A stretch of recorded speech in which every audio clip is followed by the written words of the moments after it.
Nous accueillons maintenant la pionne des experts, Hortense Diftin. Bonjour Hortense. Bonjour Léna, bonjour tout le monde. Salut Hortense. Alors, doublement, maintien, redoublement, ce sont des mots qui ne font pas partie de votre vocabulaire. Mais carrément pas. Le redoublement, comment réagir ? Ça dépend pour qui, j'ai envie de dire. Pour Pauline, ma fille de 13 ans, en courant très vite et en allant se planquer. Et pour moi, en lui bottant les fesses. Alors, je le vivrai pas bien, tout le temps, tout mon temps. Perdu. Passer à la faire réviser, j'aurais l'impression d'avoir servi à rien.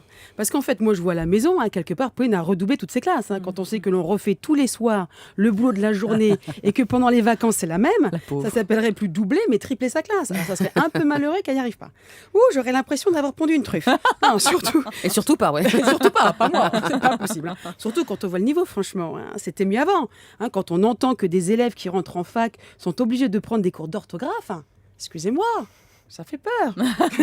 Peut-être que l'orthographe ne sert plus à rien, je ne sais pas. Moi, j'ai l'impression que de mon temps, il n'y a pas si longtemps, je n'ai que 25 ans, je précise, si on ne savait pas lire... Pour toujours. C'est que j'ai oublié de compter, moi, après 25, je ne sais plus ce qu'il y a derrière. Enfin bref, si on ne savait pas lire... C'était mieux avant, effectivement, on apprenait mieux à compter, comme vous dites. Voilà, si on ne savait pas lire, ni écrire, ni compter, on ne passait pas si facilement dans la classe supérieure. Alors peut-être que ce sont des critères qui ne veulent plus rien dire. Je ne sais pas. Après tout, je ne suis pas prof, seulement celui de Pauline, et je suis sa mère. Alors peut-être que le système scolaire n'est pas hyper au point. En attendant, il n'y a que celui-là. Donc, il faut faire avec. J'ai pas réussi dans les études, cause à la société, cause à mes parents, cause à l'école.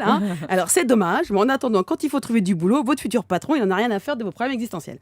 C'est comme ça. Puis, imaginons dans un monde parfait, que le redoublement soit carrément interdit. Pourquoi pas ? Tout le monde passe tout le temps, qu'on ait compris ou assimilé quoi que ce soit ou pas, d'ailleurs.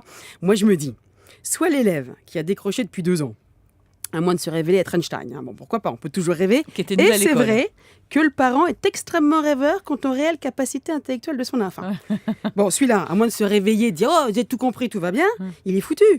Il va se mettre dans un coin et attendre que ça se passe. Et quand vous comprenez plus rien à ce qui se dit et que vous avez des zéros à tous vos devoirs, fatalement, il y a un moment où vous perdez confiance en vous. Fatalement. C'est une chose qui arrive. Oui. Fatalement. Bon, ça, c'est pas bon. Non, c'est pas bon. Parce que à moins qu'on dessine l'oiseau du bonheur sur le tableau noir. Voilà, mais tout le monde n'est pas capable de ça. Alors, faire apprendre une table de multiplication, on peut toujours y arriver.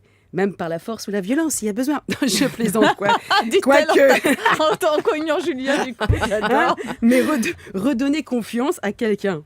C'est une autre paire de manches. Ouais. Ça, c'est pas gagné. Non, alors, ça, c'est vrai que maintenant, on veut enlever les notes. Après les devoirs à la maison, enlevant les notes. Moi, la mère réac. Non, pas du tout, pourquoi ? Alors moi, j'ai entendu des mamans d'enfants de primaire qui trouvaient que l'on donnait trop de travail à leurs enfants. Moi, au contraire, je trouvais que non. D'où de petites altercations aux réunions des parents d'élèves, des parents profs. Moi, je peux vous dire que maintenant, je vois la différence entre ma fille et les fainéants. Voilà. Alors, c'est vrai que le redoublement n'est peut-être pas la solution miracle, mais jusqu'à quel point, alors là, je m'adresse aux experts, jusqu'à quel point on peut laisser passer un enfant qui n'a plus le niveau ? Voilà. Et que faire quand les enfants arrivent en 6e en étant incapables d'écrire une phrase sans faire 12 fautes ? À quel point ils ralentissent pas la classe et les autres ? Voilà, parce qu'il faut penser aux autres. Et est-ce que du coup, ça fait pas des lycées et des classes à niveau différents ? Et que maintenant, pour mettre un élève dans un bon lycée, parce que malheureusement, comme les élèves, il y a des bons lycées et des moins bons, il faut minimum 14 de moyenne. Alors 14 de moyenne, général, c'est pas facile, même pour le binôme de choc Hortense et Pauline. Oui, madame. Voilà, c'est envoyé. Hortense, on n'est pas sûr qu'elle redouble. Pauline, on l'espère pas pour elle. Tiens bon, Pauline, on est tous avec toi, je t'assure. Merci beaucoup, Hortense.